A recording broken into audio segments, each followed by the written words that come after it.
2부를 시작하려고 하는데요.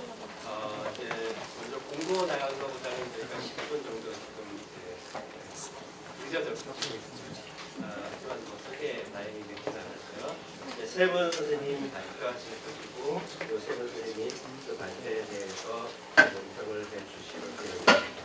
그래서 발표자분은 최대한 40분 사용하실 수 있고요. 또 논평하실 선생님은 국내에서 논평을 해주시면 되겠습니다. 그러면 첫 번째 발표로 이종희 선생님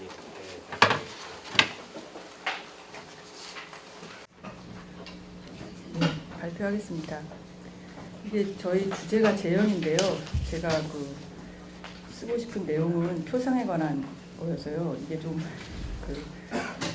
우선 1절에 어떻게 그래서 그 문제를 해결했는지에 대해서 표상과 재현의 관계에 대한 얘기를 조금 하고 있습니다.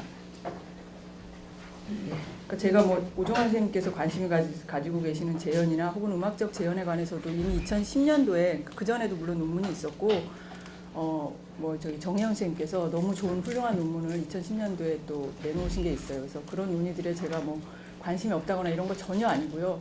제가 이번에 논문을 쓰면서는 조금 그러니까 저희 음악 분과에서 특히 많은 부분 표상에 관한 논의를 좀 많이 읽고 있어서 그런 공부한 내용들을 조금 소개한다라는 그런 기분으로 글을 썼기 때문에 표상을 주제로 삼은 점 얘기 드리고 싶습니다. 예, 읽겠습니다. 1절 음악적 리프레젠테이션 표상인가 재현인가. 리프레젠테이션이라는 영어 표현에 대한 미학에서의 표준적인 번역은 재현일 것이다. 재현은 고대로까지 거슬러 올라가는 전통적인 주제로 오랫동안 예술의 본질적 원리로 생각되었고 최근에는 철학적 논의들에 덧붙여 인지과학에서의 성과들을 창조하면서 여전히 미학의 핵심적인 주제로 다뤄지고 있다. 그런데 심리철학이나 인지과학의 영역으로 넘어가 보면 리프레젠테이션에 대한 표준적 번역어는 재현이 아니라 표상이 된다. 이 말은 넓은 의미에서 그 자신을 포함하여 무언가를 나타내는 것으로 이해되며 따라서 나무 그루터기의 나이테, 온도계의 수은주, 광감지 센서의 저항값 등이 그 예가 된다. 이에 더해 단어, 그림, 상징, 제스처, 얼굴 표정 등도 모두 표상인데 이러한 표상들을 학자들은 외적 표상으로 분류하고 우리의 머릿속에 존재하는 표상을 내적 표상 혹은 심적 표상이라고 부른다. 심리철학과 인지과학에서 관심을 가지는 표상은 주로 심적 표상이다. 토끼나 오리, 그림으로서의 재현은 외적 표상으로 넓은 의미의 표상의 일부로 구성되는 셈이다. 그런데 적어도 전통적 회화나 조각이 자연스레 외부 대상의 재현으로 여겨지는 것과 대조적으로 음악이 외적 사물을 묘사하거나 모방하는 경우는 예외적으로 생각된다. 음악은 구체적 사물과의 연관성이 대체로 자의적이라고 비난받는 추상적인 예술에 속하며 특히 표제가 없는 기악음악의 경우 음악이 무언가를 재현한다는 해석은 음악적 이유나 원리로 설명되지 않는 변칙적 요소에 대한 것으로 제한되어야 한다는 주장이 꽤 설득력이 있다. 물론 뚜렷한 재현적 의도를 가진 음악 작품들도 있지만 이때에도 그 재현 방식은 시각예술과는 확연히 차이가 난다. 대부분 재현의 대상을 상당히 구체적인 정도까지 인식 가능한 시각예술과는 달리 음악에서 재현 대상의 인식은 매우 대략적인 수준에서 그치는 것이 보통이다. 어떤 음악의 기술에 적합한 형용사의 묶음이 있다면 그 묶음이 적용되는 대상 전부를 그 음악이 재현한다고 말해도 괜찮을 것이다. 달리 말하면 음악은 매우 대략적인 장면이나 일정 범주 안에 있는 대상들을 연상시키는 힘을 가진다. 혹은 감정이나 느낌을 우리에게 일으킴으로써 그런 정서와 관련된 사건이나 대상을 연상시킬 수 있다. 표제와 결합해 시각적 재현의 버금가는 의미에서 재현한다고 말할 수 있는 경우들이 분명히 있지만 음악을 중요하게 재현적 예술이라고 부를 수 있다는 영의 주장은 무리가 있어 보인다. 그가 이 주장을 위해서 몇 가지 얘기를 하는데 그걸 스킵하고요. 그 다음에 영이 말하는 감정의 재현. 문제는 이 사람이 이야기하는 감정의 재현이 기존의 음악 미학 맥락에서는 감정의 표현 혹은 표현성이라는 주제하에 다루어졌다는 점이다. 그는 이에 대해 표현보다 재현에 대해 말하는 것이 더 정확하다고 대답하고 있다. 그러나 역사, 과학, 철학 등 세계에 대한 지식의 원천으로서 재현을 이해하는 영의 입장에서는 표현, 상징, 언어적 진술 등이 전부 재현의 하위 부류로 들어가기 때문에 그는 음악적 표현성에 대한 기존 논의들이 음악이 재현이라는 자신의 주장을 오히려 강화하는 것이라 대답할 수도 있다. 이렇게 볼 때 우리가 음악의 재현이 문학이나 시각예술의 재현과 같은 방식이어야 한다고 볼 필요는 없지만 그렇더라도 영식으로 음악을 재현적 예술이라고 말하는 것은 통상적인 미학의 재현호법을 분명히 벗어나 있다. 영이 이야기하는 재현은 이 글이 천문단에서 말한 표상에 가깝다. 스스로도 심적 상태 또한 리프레젠테이션이라고 불린다는 말을 하고 있으므로 그가 심적 표상까지를 염두에 두고 있었다는 것. 따라서 우리가 재현으로 번역할 때 혼동을 가져올 만한 무언가를 주제로 삼고 있었으면 틀림없다. 여기서 이 주만 좀 읽겠습니다. 영의 번역본에서 오종환 선생님이 그 역주 7번 다신 게 있는데요. 거기 이제 리프레젠테이션을 표상으로 번역하는 그 얘기를 하고 계십니다, 분명히. 예, 근데 이제 문제는 이 사람의 책에서 리프레젠테이션을 표상으로 번역할 수는 없습니다. 왜냐하면 표상으로 번역을 하면 이 말이 이제 주로 우리나라 에서 쓰일 때 주로 심적 표상으로 이해되고 있는데요. 영의 책은 심적 표상을 전혀 다루고 있지 않기 때문입니다. 그래서 실은 영뿐만 아니라 음악이 리프레젠테이셔널하다고 주장하는 드문 이론들이 몇 개 있는데 모두 리프레젠테이션을 나름의 의미로 사용함으로써 설득력을 갖추려고 시도해왔다. 그 다음 것도 생략을 하겠습니다. 쇼펜하우어, 쿤스, 바쟁 이런 사람들의 이론이 있는데요. 아무튼 좀 재현이라고 보기엔 힘들지 않느냐. 그러니까 통상적인 그 의미에서의 재현을 좀 벗어난 것 같다라는 게 요지입니다. 그래서 이 글은 마지막 끝에서 두 번째 줄 읽겠습니다. 이 글은 해당하는 음악을 특정 부류에 가두지 않으면서 음악적 리프레젠테이션에 대해 이야기하는 흥미로운 논의 영역이 있음에 주의를 환기시키고자 한다. 현재 많은 음악 철학자와 인지과학자들이 매달려 논의를 전개하고 있는 이 영역에서 적합한 번역어는 물론 재현이 아니다. 사실 위의 이론들을 포함해 음악에 관한 미학적 관심의 많은 부분은 음악이 표현하거나 의미하거나 지시하는 것들을 향해 있으므로 넓은 의미의 표상에 대한 것이라 말할 수 있다. 그러나 이 글이 집중하려는 음악적 표상의 이론은 음악이 무언가 다른 것을 지시하거나 의미하기 전에, 즉 음악 자신이 무언가 다른 것에 대한 외적 표상으로서 작동하기 전에 그러한 표상작용의 토대가 되는 표상에 관한 것이다. 즉 바깥의 소리 사건에 대해 우리 마음이 가지는 내적 심적 표상이 이 글이 주제로 삼는 음악적 리프레젠테이션이다. 표상이란 말이 곧 심적 표상을 의미하는 철학과 인지과학의 어법을 따라 이하의 글에서 음악적 표상은 주로 음악에 대한 심적 표상을 가리킨다. 우리가 그런 표상을 가지느냐, 그것으로서 음악에 대한 인지와 감상이 실제로 일어나느냐 등의 문제를 다룰 것이다. 이로써 음악적 표상을 기초 개념으로 잡고 시작하는 인지과학 정향의 음악학 논의들을 파악하는 데 도움을 얻을 수 있으리라 기대한다. 주로 피콕을 따라가면서 음악 경험을 표상과 연결 지으려는 시도가 제기하는 논쟁적 주제들에 대해 개략적인 이해를 시도할 것이다. 우선 음악적 표상 논의의 기반인 심적 표상 1번에 관한 논의를 살펴보기로 하자.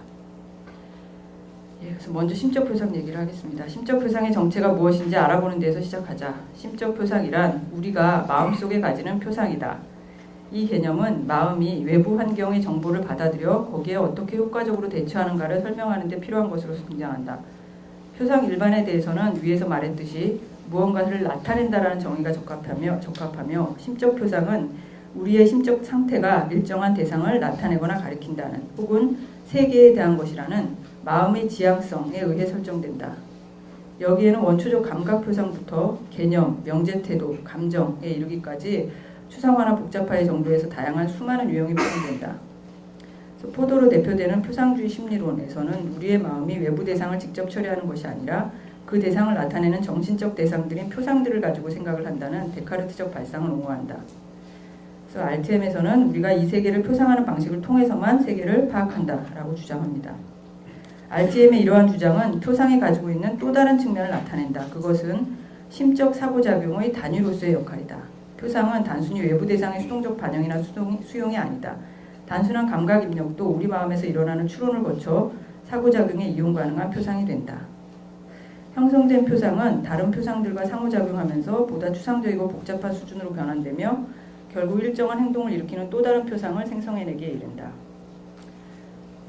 마음과 컴퓨터 간의 유비라는 아이디어에서 출발한 인지과학은 이러한 표상의 변환을 규칙 주도적인 상징의 조작으로 이해하며 이것이 곧 계산 기계로서의 마음의 본질이다.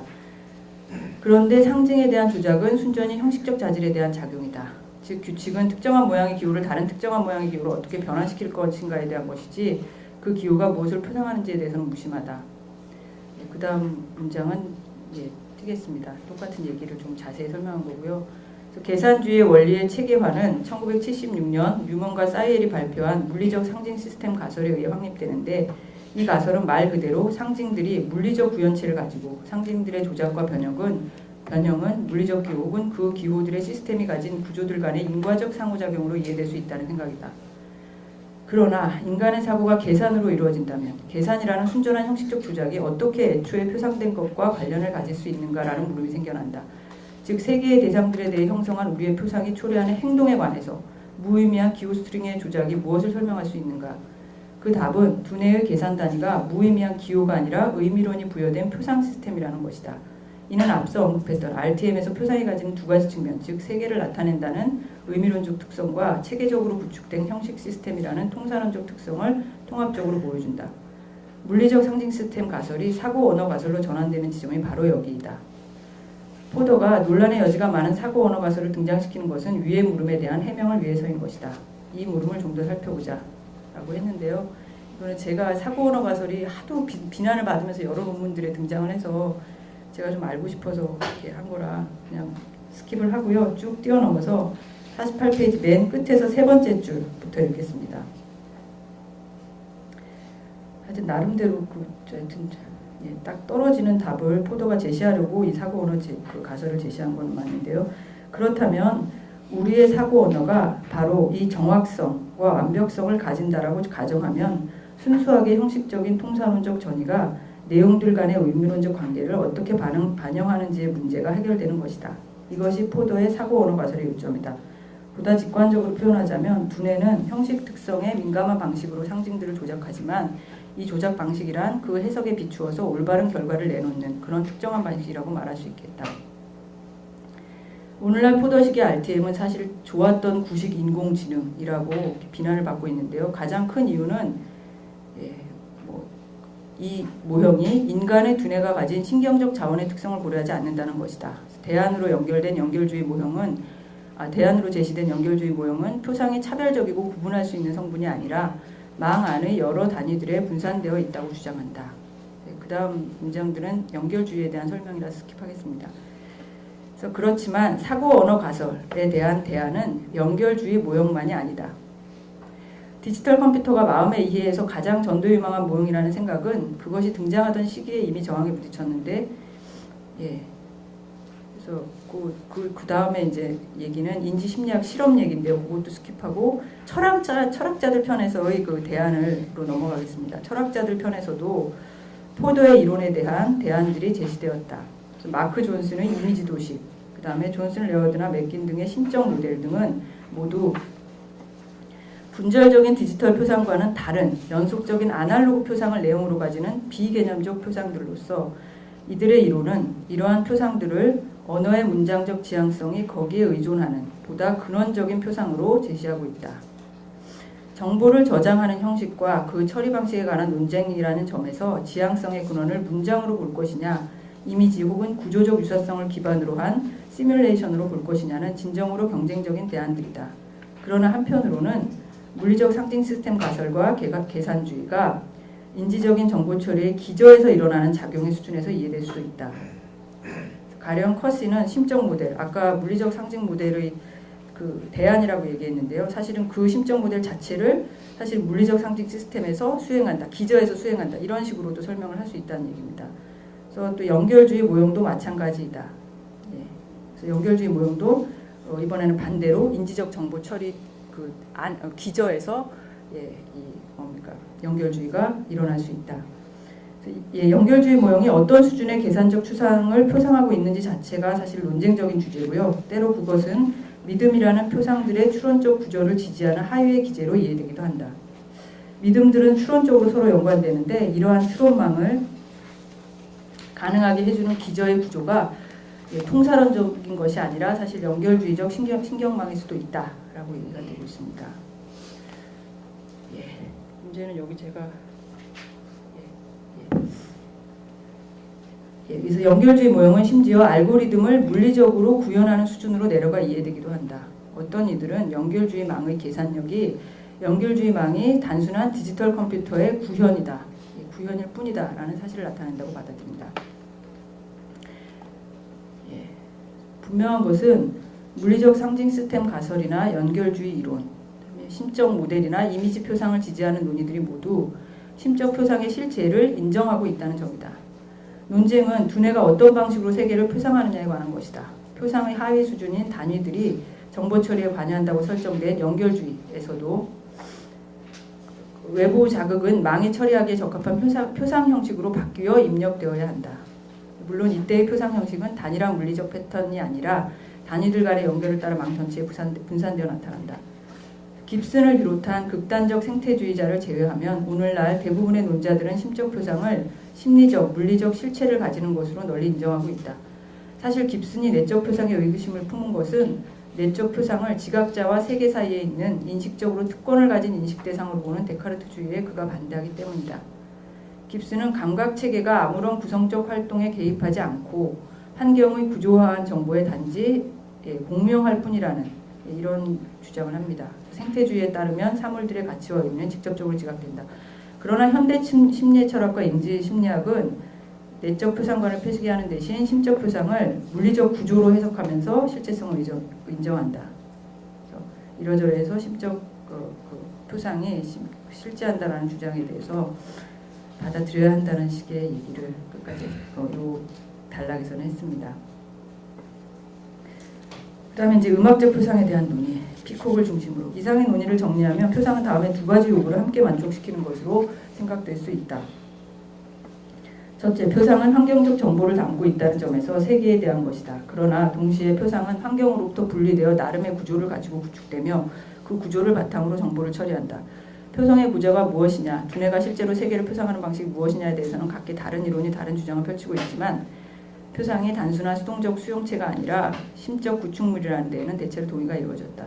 이제 음악적 표상에 대한 이야기를 시작할 텐데 이 글을 1절에서 이야기했듯이 음악 자체가 일의 요구를 만족시키는 외적 표상으로서 역할을 하리라는 기대는 특히 구체적인 사건이나 사물의 재현과 관련하여 전망이 그다지 밝지 못하다. 우리는 음악이 나름의 구조와 논리를 가진 체계로서 정신성을 가진다라는 한슬릭의 주장을 떠올리면서 음악적 표상이 이를 만족시키는 종류의 것이 아닌가라는 생각으로 기울게 된다. 그러니까 체계나 시스템 그걸 강조하면 2번에 가까워지는 것이 아닐까 싶은데요. 그러나 음악적 표상을 음악적 사건에 대한 심적 표상으로 보게 되면 다시 1의 요구가 등장한다. 즉 음악적 경험은 바깥의 소리 사건에 대해 맞거나 틀리다라고 평가될 수 있다는 점에서 표상적일 수 있다. 이제 여기에 좀 더 주목해보자. 음악 경험은 내가 주관적으로 가지는 감각적 현상적 지뢰 경험을 동반하기도 하지만 그것은 단지 그러한 특성만 가지는 것이 아니라 세계의 사태, 즉 세계를 특정 관계에 있는 소리들을 생산하는 것으로서 표상하는 경험이다. 하나의 음을 딸린 음으로 듣는 경험은 우리의 심적 표상이 세계에 대한 정보를 어떻게 전달하는지의 문제인 것이다. 그런데 피콕은 이러한 생각에 반대했다. 그래서 피콕의 표상적 속성과 감각적 속성의 구분 더 하겠습니다. 이거 아까 오종원 선생님이 읽으신 시각장 거기에서도 시각장 설명이 오종원 선생님 그 논문에서 나왔으니까요. 겹치는데요. 전통적으로 외부 세계에 대한 정보를 받아들이는 지각 경험과 대조적으로 고통이나 쾌 등 단순한 느낌은 지향성이 없는 것으로 이해된다. 피콕은 이러한 구분을 반영하여 하나의 경험에 대해 두 가지 속성을 구분한다. 표상적 속성은 세계가 이러저러한 방식이라고 표상하는 덕분에 경험이 가지게 되는 속성이고 감각적 속성은 그러한 경험을 갖는다는 것이 어떤 것인지에 대한 표상적 내용을 제외한 국면을 반영하는 속성이다. 후자가 경험의 현상적 측면을 가리키는 것은 맞지만 그것을 타인의 경험에 대해 객관적으로 확인할 수 있는 속성으로 설정하고 있음에 유의하라. 그래서 시각장을 이렇게 설정하고요. 그것은 아까 읽었으니까요. 오종원 선생님에서 읽었으니까 생략하겠습니다. 그래서 이러한 피콕의 기준을 받아들일 때 무언가를 딸림음으로 듣는 경험은 그것을 경험하는 사람에게 당신이 잘못 듣고 있다고 말할 수 있다는 점에서 표상적이라고 답하는 것이 쉬운 해결인 것 같다. 그가 으뜸음이 소리나는 상황에서 자신이 딸림음을 듣고 있다고 얘기한다면 우리는 그 경험이 세계를 잘못 표상하고 있다고, 즉 지금 울리는 소리 사건이 그가 가진 심적 표상을 만족시키지 못한다고 말하는 것은 분명히 의미가 있다. 다시 말하면 청취 경험이 만족 조건을 가진다는 점에서 그것은 분명히 표상적이다. 그러나 이것이 그가 제대로 된 개념을 가지지 않아서가 아니라 정말로 그에게 그렇게 들리는 것이라면 대답은 간단하지 않다. 방금 으뜸음이 소리나는 상황이라고 말했지만 실은 이 말 자체가 객관적인 세계의 사태에 대한 것이 아니라 그저 우리의 주관적 느낌을 기술하는 데 불과한 것으로 볼 수 있다는 점이 진정한 문제이다. 가령 으뜸음이라는 개념은 특정한 주파수 범위의 소리에 적용되는가 아니면 지각자에게 느껴지는 특정한 현상적 질에 대한 것인가.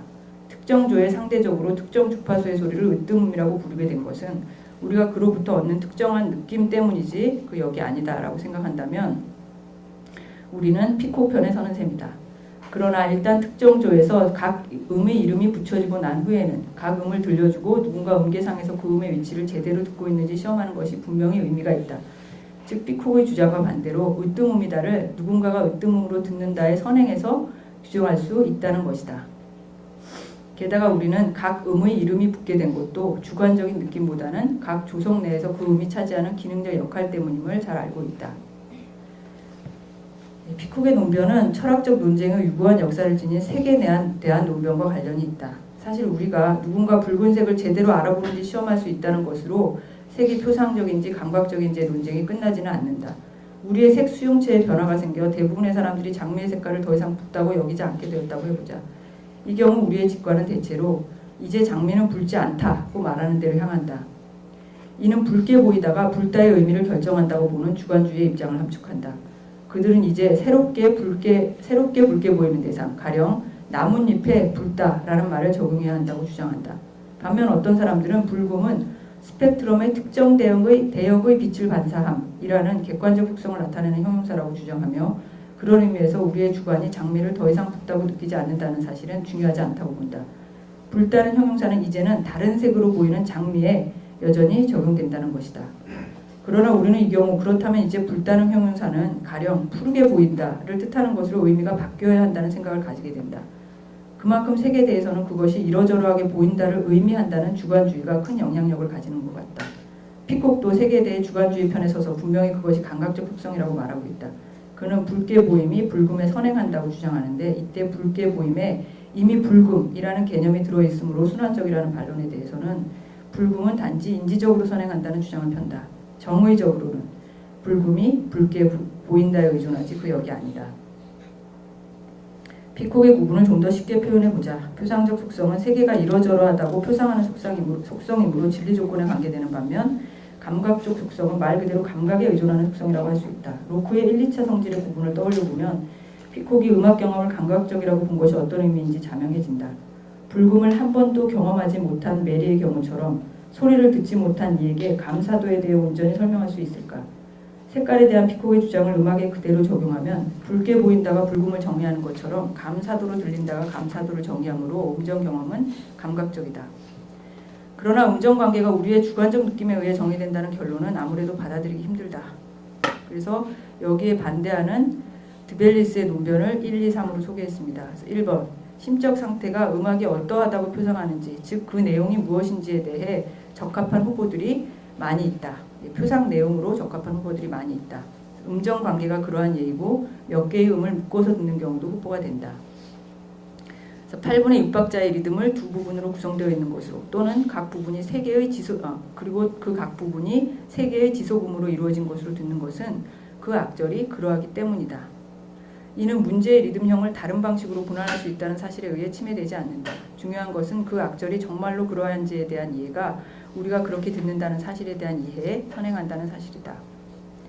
두 번째, 우리가 청취라고 부르는 심적 상태의 개별화 및 동일성과 관련해서 그것을 결정하는 것은 진리 조건이다.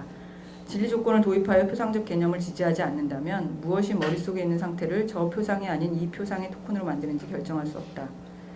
3. 청취와 사고 사이의 관계가 직접적이다. 하나의 악절이 이러저러한 음악 이론적 속성을 갖는다고 생각하는 것은 확실히 표상적이다.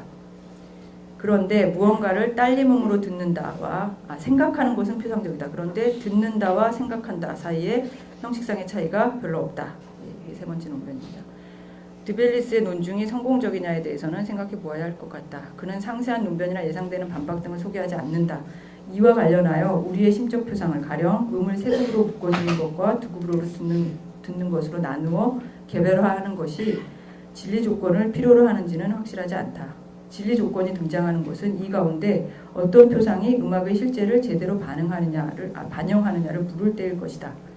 3도 쉽게 수긍할 수 있는 논변은 아니다. 그러나 적어도 1의 주장대로 음악적 표성의 내용이 될 만한 후보들은 꽤 있는 것 같다. 우리가 논의를 출발했던 딸림음, 감사도 등의 음고, 음정은 표상이라고 부르기에 가장 적절한 후보들이다. 어떤 음정을 감사도로 들을 때 이 표상의 만족 조건이 만족되었는지 따질 수 없다는 주장은 무리가 있기 때문입니다. 실제로 많은 음악학적 접근들이 음고 표상이라는 개념을 출발점으로 삼아 논의를 전개하고 있다. 음고를 표상하는 새로운 방식에 대한 연구들이 있는가 하면 많은 실험적 연구들이 분석에 사용된 표상들이 실제 청자의 미적 감상에 있어 중요한 역할을 한다는 가정을 시험하는 데 집중하고 있다.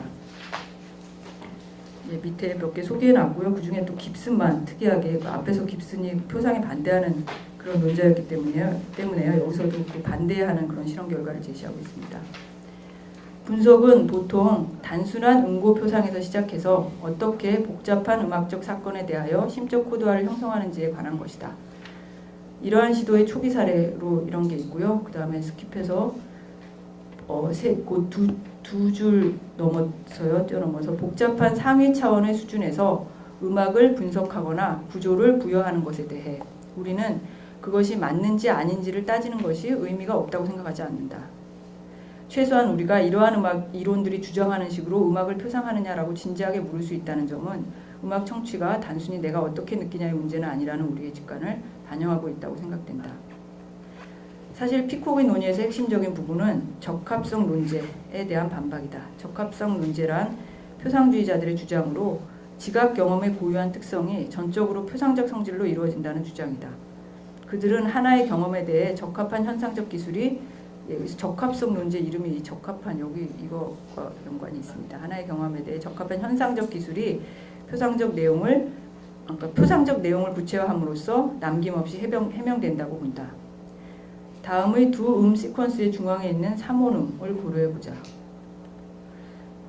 얘도 뭐 이런 3온음 이런 거라서 좀. 근데 이게 보시면 A와 B가 시퀀스 중간에 있는 음이요. 사실은 음정이 보시면 아시겠지만 파 샵이고 솔 내림이어가지고요. 같은 음이에요. 이거 우리가 앵하몽이라고 부르는 그렇죠. 그 현상이고요. 그래서 실제적으로 동일한 음인데 전혀 느낌이 다르다. 요걸 지금 얘기하려는 게 피콕의 논지입니다.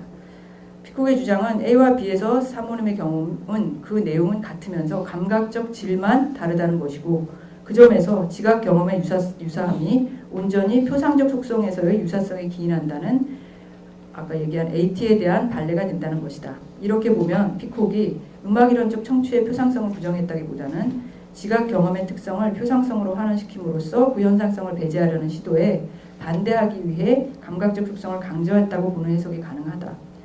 피콕은 모든 경험이 표상적 속성을 가지는 경험을 포함해 모든 경험이 감각적 속성을 가진다고 보는 입장이므로 그가 어떤 소리를 으뜸음으로 듣는 것이 감각의 문제라고 말한다고 해서 이 경험이 표상적 내용 또한 가질 가능성을 부인할 필요는 없다.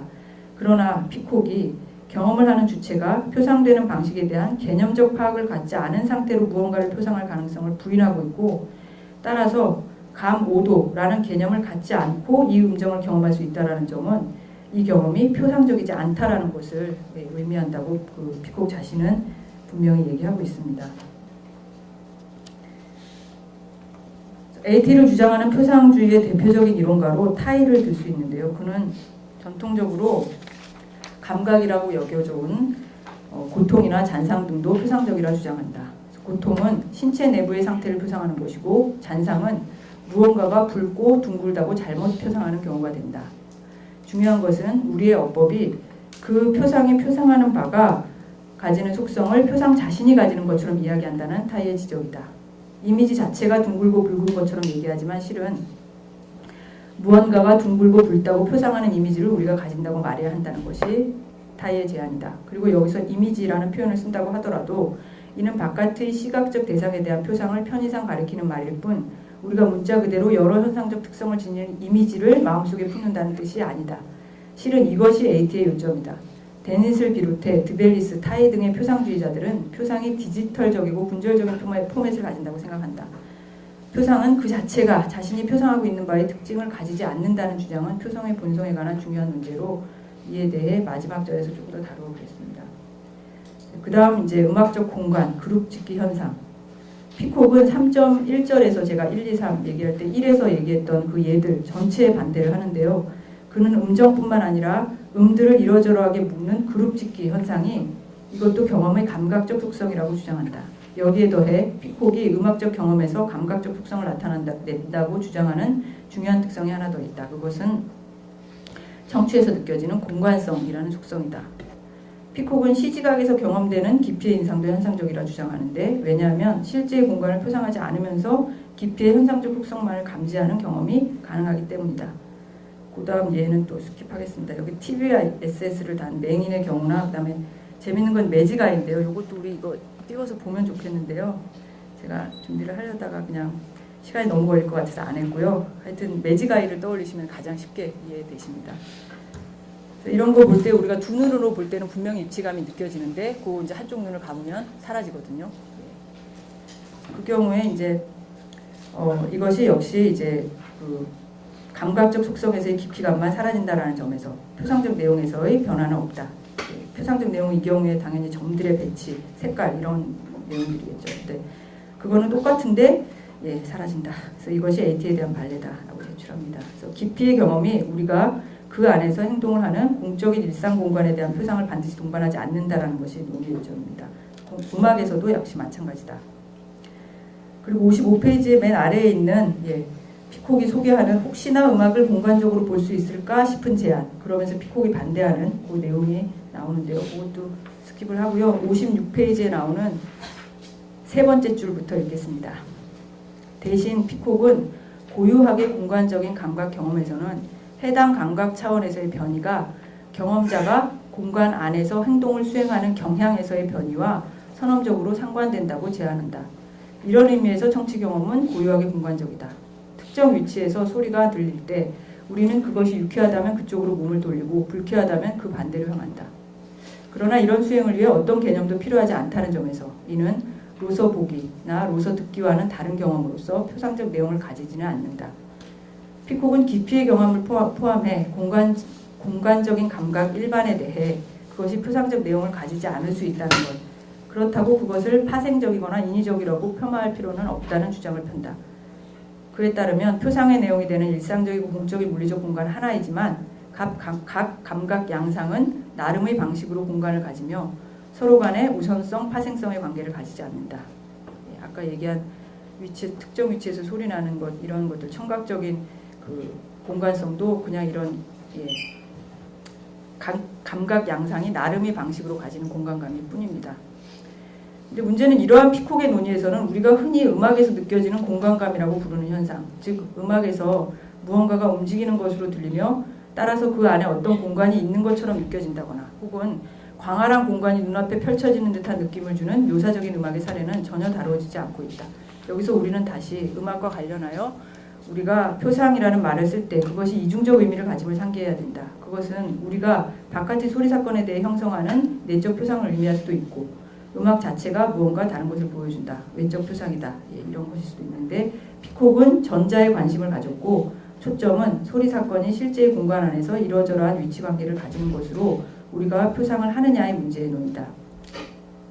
그렇지 않다는 것, 소리 원천에 대한 위치 추적은 보다 원초적인 감각적 속성이라는 것이 피콕의 대답이다. 반면 너스봉은 우리가 단순한 응고 표상을 기반으로 보다 복잡하고 추상적인 수준의 표상을 형성하는 과정에서 청자가 그 안에서 오프라인으로 행동하는 상상의 음악 공간이 발생한다고 주장한다. 이게 이제 우리가 아까 얘기한 그 공간감에 더 비슷한 그런 내용입니다. 그래서 음악이 촉각과 운동 감각을 자극하기 때문에 청자는 음악을 들으면서 행동에 대한 목표 지향적 구조의 위계적 계획 표상들을 형성하며 이로부터 그 행위 계획을 반영하도록 공간관계를 심적으로 배치한다는 것이다. 그는 러달과 제킨도프의 수용도가, 제가 이것도 좀 해설 썼어야 되는데, 그 음악 분석에서는 하여튼 가장 유명한 그 이론인데요. 생성 이론, 토널 티오리에 대한 생성 이론을 펼친 사람이고요. 여기 이제 전형적인 것이 그룹을 묶어가면서 위쪽으로 올라갈수록 위계가 형성되는 그런 이제 분석을 보여줍니다. 그래서 여기 수용도라는 말을 썼고요. 그래서 러달과 제켄도프의 수용도가 운동 통제 및 실행 계획의 위계와 유사하다는 점에 호소한다. 음악을 들으면서 음악의 표면으로부터 구조를 복구해내는 데 사용되는 위계적 계획 표상들은 청자로 하여금 이런저런 특성을 갖는 가상의 지형이나 시나리오를 통과하는 오프라인 운동 상태에 놓이도록 한다. 또한 이러한 상상적 공간 및 시나리오들은 아날로그적인 심적 모델로 음악의 진행에 따라 음악적 계획들을 갱신하는 데 쓰인다. 피콕이라면 이러한 상상의 공간이야말로 표상적이지 않다고 응수할 것이다. 그러나 러스멈에 따르면 음악에서 느껴지는 공간감은 음악 표면에 잠복하는 정보를 처리하기 위해 청자가 구성하는 내적 표상으로서 설명되어야 하며 그러한 표상의 실제는 경험적 탐구로 실증될 수 있다. 또한 이러한 표상을 형성할 수 있는 배경에 뇌의 계통발성적 기원을 주장하고 있습니다. 한편 그룹 짓기는 음악 분석과 감상에서 아주 기본적인 현상인데 피콕은 이 역시 경험의 감각적 특성이라고 주장하고 있다. 그래서 많은 음악 분석이 사실은 각 음들을 인접한 음과 어떻게 묶을 것이냐에 바탕을 두고 전개가 되는데요. 그룹 짓기에서도 물론 음악 좀 고차적인 음악 분석이 있는가 하면 단순한 그룹 짓기는 이제 리듬 인식 같은 경우가 있습니다. 그래서 그 경우에 우리는 똑같은 소리 연세가 표상되면서 어떤 사람에게는 리듬감이 느껴지고 다른 사람에게는 그렇지 않은, 또 리듬감이 느껴지더라도 서로 다른 리듬으로 느껴지는 경우를 쉽게 생각할 수 있다. 이것이 이들이 감각적 특성이라고 주장하는 이유이다. 피콕이 국면보기하고 그룹 짓기를 두 개 분명히 구분하고 있고요. 그래서 국면보기는 아까도 얘기했지만 표상적이고 이거는 이제 거의 지각에 비슷한 걸로 이 사람은 봅니다. 근데 반면에 일련의 점들을 열로 묶었다 행으로 묶어보는 식으로 다르게 그룹 지을 경우 변화하는 것은 감각적 특성이다.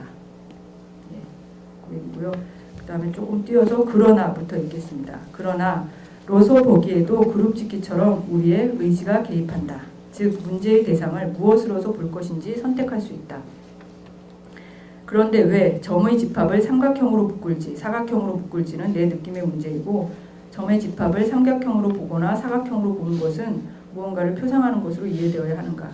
물론 차이가 있기는 하지만 피콕이 말하듯이 로서 보기와 그룹 짓기는 둘 다 지각 경험을 조직하는 것으로 세계를 단순히 수용하는 것이 아니라 지각자의 능동적인 개입으로 일어나는 현상이라는 점에서 유사성이 있다. 지각 경험의 조직화로서 표상을 이해할 때 그룹 짓기 역시 표상적 특성으로 이해될 수 있다는 것이 저의 생각입니다.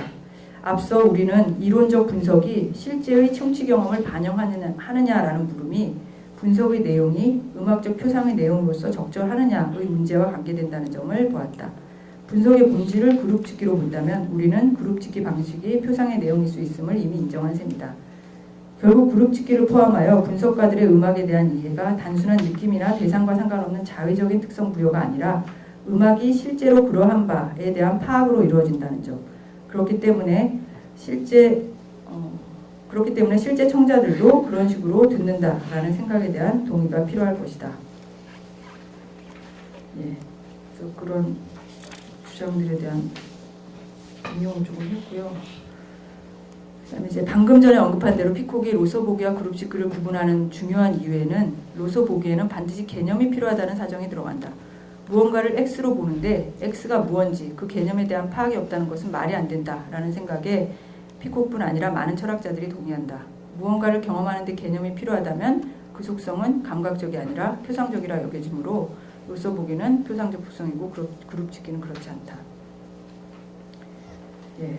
맺으며 비개념적 표상의 가능성. 개념이 표상적, 감각적 속성의 구분에서 중요한 역할을 한다는 주장에 동의하는가? 피콕 논의에서 한 음정을 감5도로 듣는 것을 그 경험의 표상적 속성으로 생각지 않는 하나의 이유는 누군가가 이 개념이 없으면서도 그것을 그런 식으로 들을 수 있다는 점입니다. 그러나 최근 피콕 자신을 포함하여, 최근이라는 말은 좀 그런데 피콕 자신을 포함하여 많은 사람들이 경험이 세계를 그들 말에 따르면 비개념적으로 표상할 수 있다라고 주장해봤다. 드베리스는 이것이 실로 주의 깊지만 음악적으로 훈련받지 않은 청자들에게서 일어나는 일이라고 주장한다. 그렇다면 감 5도를 듣는 경험도 비개념적 표상의 경우가 아닐까. 그러니까 표상의 경우로 우리가 충분히 말할 수 있지 않을까. 비개념적 표상이 가능한가라는 문제는 별도의 연구가 필요한 문제고요. 그래서 자세히 얘기하기는 힘들다. 그래서 스킵해서 다만부터 읽겠습니다. 다만 비개념적 내용에 대해 가장 빈번히 이용되는 논증인 섬세하고 풍부한 결 논증, 즉 지각 경험은 개념적 자원을 넘어서는 풍부하고 섬세한 표상을 가진다 위한 훌륭한 사례들이 예술 감상의 경험을 통해 제공된다는 점은 짚어둘 필요가 있을 것 같다. 흔한 말로 예술은 이해되기보다는 느껴지는 대상이 아닌가.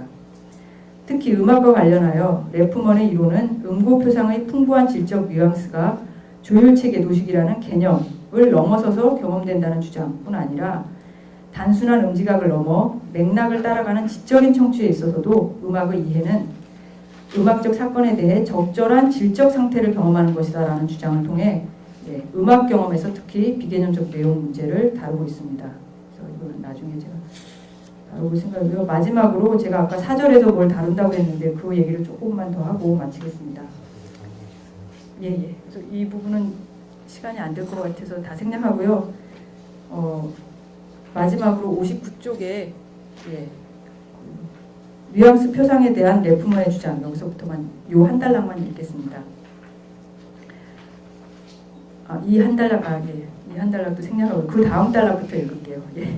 음악적 표상에 관한 논의들을 소개하려는 이 글의 목적에서 볼 때 음악학적 논의들에서 일반적으로 인정되고 있는 음악적 표상들에 대해 그 표상성을 부인하는 피콕의 논의를 중심으로 본문이 구성된 것은 이상해 보인다. 그러나 철학적 논변이 여타의 학문이 당연히 전제하고 있는 개념에 대한 회의와 비판을 통해 그 개념이 가지는 의미를 보다 정확히 드러냄으로써 관련된 우리의 사고를 정교화한다라는 점에서 그걸 의의로 본다면 이 글이 조금은 그 음악적 표상에 대해서 더 이렇게 진행된 논의를 하는 데 있어서 출발점으로 의미가 있다고 생각합니다.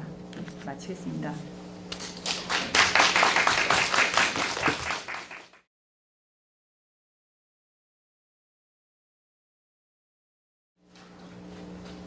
제목을 논평의 제목을 제가 일각해서니까 크로스로드에서의 반상 이래서 이렇게 붙였는데 글쎄요 저는 지금 굉장히 진지하게 꼼꼼하게 쓰신 글에 대해서 제가 별로 적합한 논평자가 아니라는 자부심을 가지고 그냥 이렇게 얘기해 볼 수도 있구나. 크로스로드는 이제 제가 아주 좋아하는 영화 제목이에요. 블루스 음악에서 그 레전드에 해당하는 그런 사람 이야기인데요. 갑자기 생각이 났습니다. 왜냐하면 저 자신이 재현인가 표상인가에서 아직 결정이 안 났어요. 저로서는. 근데 저는 재현을 포기할 수 없다라는 생각이 좀 있거든요. 왜냐하면 어떤 외부 세계와 어떤 식으로든지 만나는 지점. 물론 표상 과정이 여러 차원에서 표상 우리가 정보 처리하는 과정이 이어지지만 음악이라고 해서 재현이 포기된다면 뭐라 그럴까요? 음악은 그냥 프리플레이 같은 그런 위치에 있지 않게 되나 그런 생각을 합니다. 그러니까 내가 감동을 느낀다라는 것도 굉장히 우스꽝스러운 경험이 될 것 같은 생각이 드는데 그냥 제 소박한 제 느낌이고요. 준비한 것을 좀 읽겠습니다. 논문 저자 이종희 선생님께서 매우 심혈을 기울여 완성한 글을 마주하면서 사실 다른 선생님들은 시간이 없어서 제가 논평을 그냥 하게 된 겁니다. 그래서 감안해 주세요. 논평의 임무를 맡게 된 사람으로서 논평자는 이 당면한 과제가 힘겨울 것이라는 전망을 내다보았습니다. 그 이유는 우선적으로 제가 아주 지극히 부분적인 지식을 특히 동시대 음악 철학 논의에 대해서 갖고 있기 때문이고 그 다음에 두 번째로는 아주 심각한 건데 지각에 대해서 제가 갖고 있는 기본 입장은 이종희 선생님의 경우와는 좀 다를 것 같다. 어떻게 보면 굉장히 저는 되게 소박한 입장이고 저는 흔히 말해서 프래그매티즘 그런 아이디어를 많이 받아들이고 있습니다. 그래서 굉장히 상식적인 입장이거든요. 그래서 이런 특별한 유형의 표상론자, 표상론이 우리 지각 철학에서 굉장히 중요한 부분이긴 하지만 저 자신은 이제 아주 세련된 지각 경험을 설명하는 데는 필요하지만 경험 자체가 무엇인가에 대해서는 좀 그렇지 않을 수도 있다고 생각합니다. 하여튼 논평자는 지각에 있어서 상식적 관점을 갖고 있고 또 세계에 대한 지각에 있어서 적어도 의식적 수준에서는 우리가 세계와 직접적으로 접촉한다고 보는 직접적 실제론 현대주의적으로 지각 이론을 보여주는 데이비드 휴보다는 오히려 그 토마스 리뷰류의 상식적 지각 논지에 가깝습니다. 이 말을 풀어보면 논평자가 보기에 인지 주체들은 의식 수준에서, 그러니까 유의미한 경험의 수준에서 말이죠, 상식적인 방식으로 세계를 지각한다. 즉 내 눈에 띄는 것은 도넛이고 코로 느껴지는 냄새는 커피 향이지 나트륨 22mg 뭐 등등등 이런 식으로 세계를 경험하는 것은 아닙니다. 물론 이게 설명할 땐 필요하죠. 그리고 나트륨 22mg 이게 표성인지 잘 모르겠어요. 저는 모르겠습니다. 물론 그 다음에 이거 좀 건너뛰죠. 그래서 끝으로 음악을 철학적으로 다룰 때 첫 페이지의 마지막 줄입니다.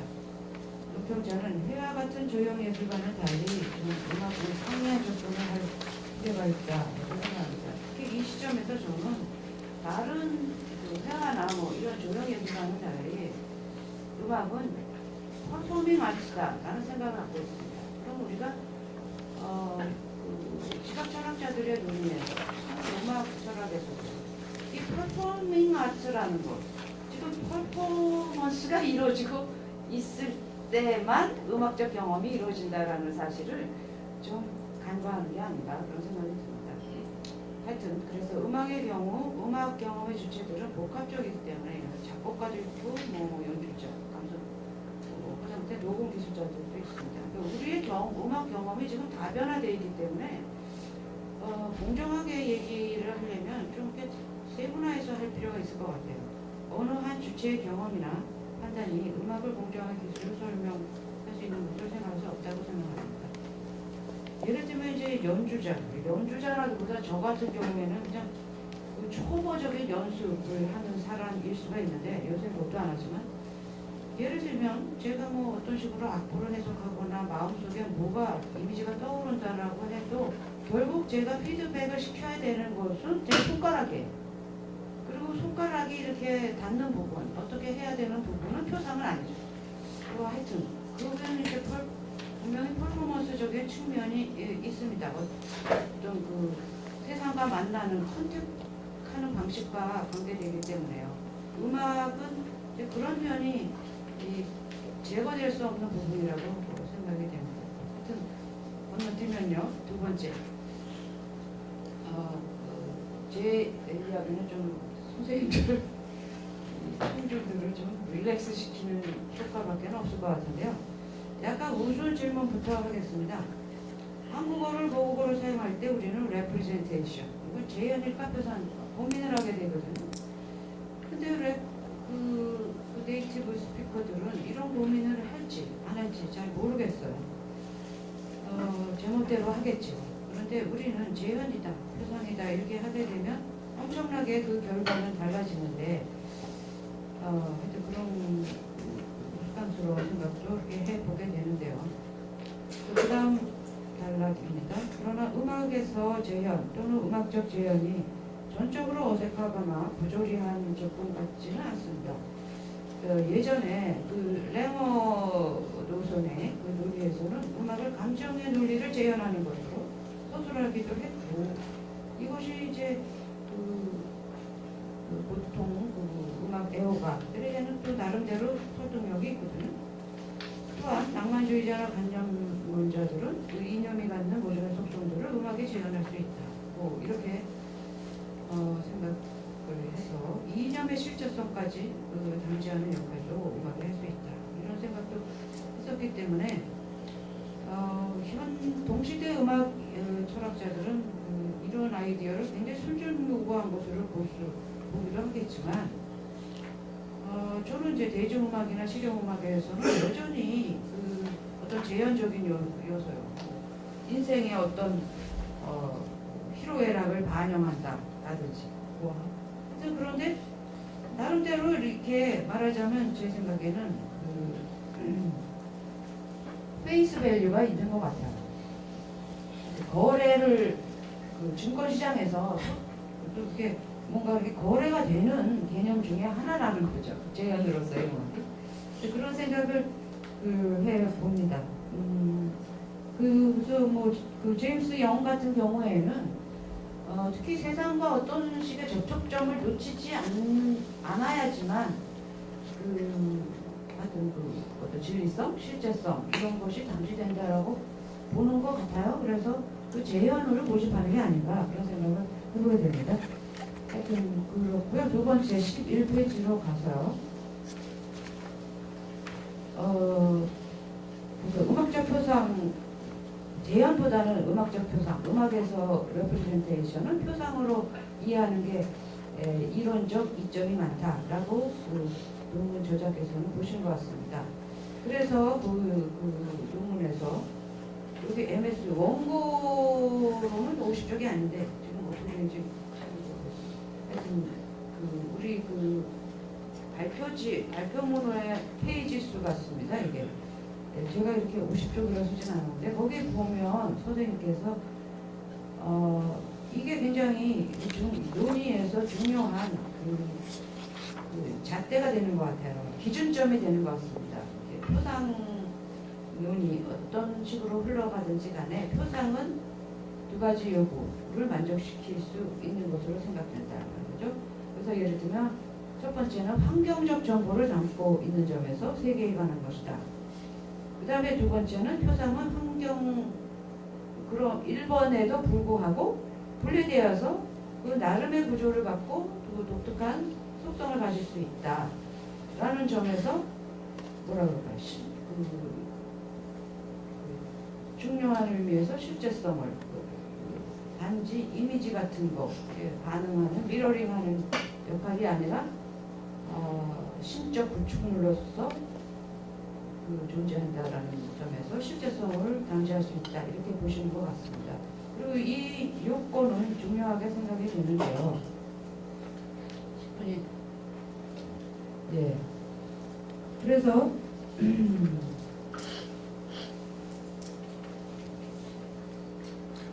그래서 이렇게 최소의 인지적 요건들을 충족시키는 음악적 표상들의 중심부를 기술하십니다. 그래서 음악이 음악적으로 유의하게 그리고 동시에 고유하게 음악적으로 인지적이기 위해 부가적으로 짚어내어야 하는 요소로 타이포가 있네요. 요소로 조자가 발견하는 것은 개념의 우선성과 음악 주체 측의 공간적 감수성, 감각 능력. 발표문에서 그 공간성이 읽으실 때 강조되었었나요? 그룹 집계에서 그랬었나요? 저는 이걸 중요하게 읽었는데 발표 읽으실 때는 이게 건너뛰었는지 모르겠습니다. 우리가 그 음악적 공간을 얘기하기 위해서는 공간적 감수성이 있어야 되는데 그게 요건으로서 요구되는 걸로 지적을 하고 계시는데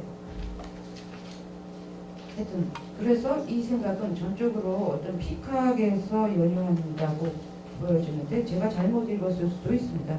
너무 시간이 급하고 제가 좀 잘 읽지를 못해서요. 그래서 하여튼 제가 볼 때는 피카를 이제 반영한다고 본다면 지각 경험 안에서 3중 구별이 일단 내려져야 한다. 첫 번째는 지각적 판단, 두 번째는 지각의 표상적 내용.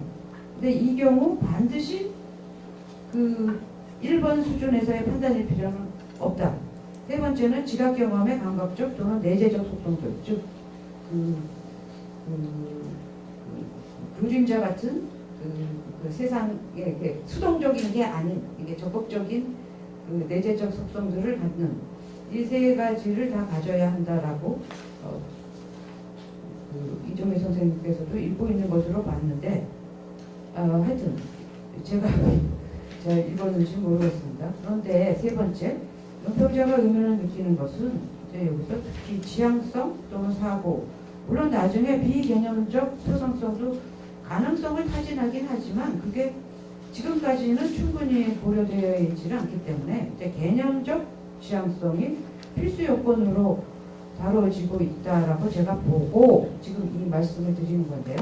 그 사고와 그것이 다시금 전제로 한다는 공간적 능력이 이 피카를 읽을 때 이정희 선생님도 여기 따르고 있는 거라고 저는 느꼈는데 아닐 수도 있겠네요. 근데 왜 논리적으로 그리고 존재적으로, 그러니까 존재론이 아니라 온틱하게 우선성을 갖는 위치에 놓여야 하는가?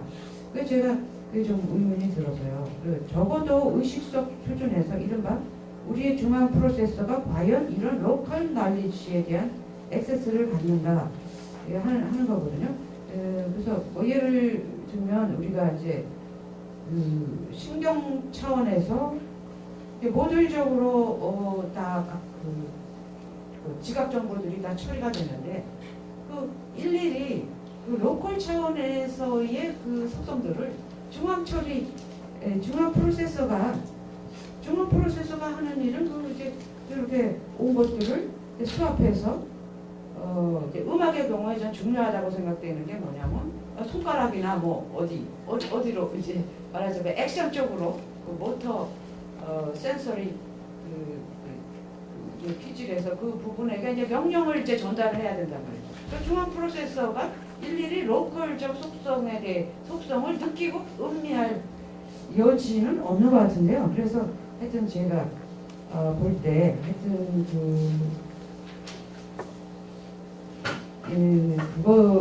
그런 표상 이런 것을 갖는지 잘 모르겠습니다. 이와 대조적으로 백학은 개념적 이해 또는 상황에 대한 직접 이해 능력과 지각 경험의 연결을 다루는 의존 관계. 그거는 이제 존재론적으로 또는 우선성, 논리적 요건으로 소술하고 있는 것처럼 보이는데, 그 다음에 이제 붉은 대상, is red, 또는 looks red, 예, 안에서 논리적 우선성, 개념 지향적 차원에서 이런 우선주의, 특히 우선주의, 아프리오리즘이라고 부를 수 있는 이런 것을 상정하고 있는 것 같습니다. 백학은. 그리고 저는 읽기를 이종희 선생님께서도 그렇게 읽는 게 아닌가. 그 표상성, 음악적 표상성에 대해서 말씀하실 때, 근데 이제 제가 잘못 읽을 수도 있지만 저는 이렇게 보고 이것이 그 너무 강한 요건이 같다라는 거죠. 특히 그 중앙 프로세서에게 대해서. 왜냐하면 이제 그 음악이 퍼포밍 아츠라고 했을 때는 이제 반드시 어떤 식으로든지, 그러니까 예를 들면 제가 이 얘기를 왜 하냐면 우리가 음악을 들을 때도 연주자가 어떤 식으로 악기를 다루었기 때문에 나는 소리라는 것을 우리는 감안하거든요. 소리만 딱 잘라서 듣지를 않는단 말이죠. 안 그렇습니까? 저는 그렇게 듣거든요. 그래서 저는 이제 우리가 쌍안경을 들고 그 콘서트홀에 가는 이유가 뭐냐면 요렇게 그 연주하는구나. 그래서 이 소리가 들리는구나 라고 생각하거든요. 그래서 예를 들면 이제 우리가 청취자도 그렇지만 연주자나 뭐 작곡가 측에서도 어떻게 연주하길 바란다라는 게 있는 거죠. 악보 그냥 음표만 그리는 것이 아니라 이렇게 생각한다면 그 명령을 때리는 것은 중앙 프로세서라고 생각이 들기 때문에 이것이 그냥 표상적 차원에서 지금 이루어질까라는 그런 의문을 그냥 소박하게 저는 느껴봤습니다. 예, 그냥 감사합니다. 여기서 마치겠습니다. 네, 두 분 선생님께 네, 감사합니다.